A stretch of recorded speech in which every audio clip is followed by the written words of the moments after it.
which of the following functions are odd?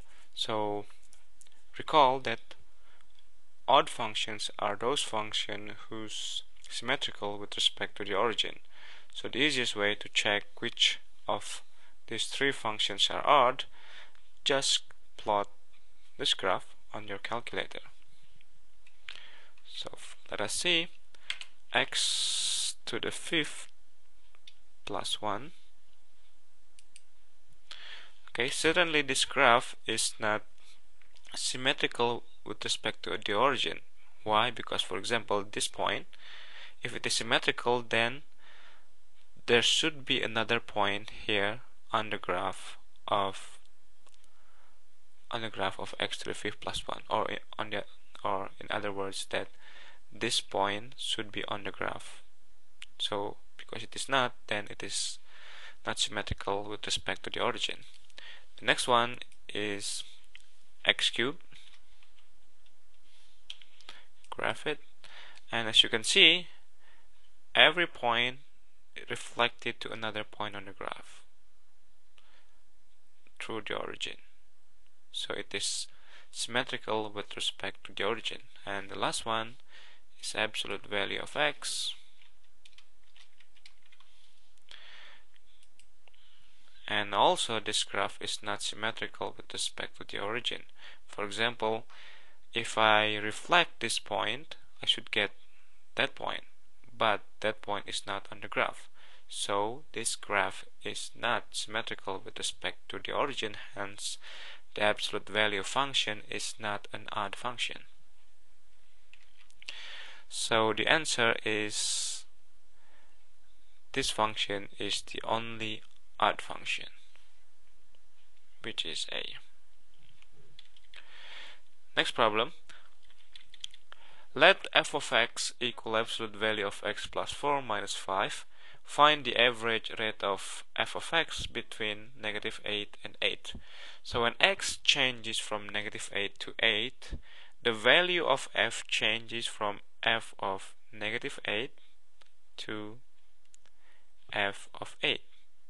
And by definition, the average rate of change is the change in the value of the function, so f of 8 minus f of negative 8 divided by the change in x, 8 minus negative 8.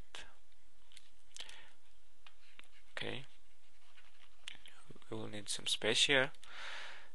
Okay, so what is f of 8? We just need to plug in there. So 8 plus 4 is 12. Absolute value of 12 is 12. So 12 minus 5, this is f of 8, minus f of negative 8. Negative 8 plus 4 is negative 4. But if we take the absolute value of negative 4, we get 4. 4 minus 5. Divided by 8 minus negative, so 8 plus 8, 16. So here we have 7 minus negative 1, which is 7 plus 1. So the answer is 8 over 16, which is equivalent to 1/2. So the answer is 1/2. The next problem, find an equation for the line that is perpendicular to this line and contains that point. So in order to find an equation of line, we need two information. The first one is the slope, which we don't know yet, and the second one is a point on the line, and it is already given here. Okay, so remember, say this is the slope of the first line. Remember that if we have two lines that are perpendicular to each other, then the product of the slope is equal to negative 1. So this is the slope of the line that we are looking for, and this m1 is 6 over 7. So we have m times 6 over 7 is equal to negative 1. So in order to get negative 1, we need m equals negative 7 over 6. Okay, so this is the slope of the line that we are looking for, and we know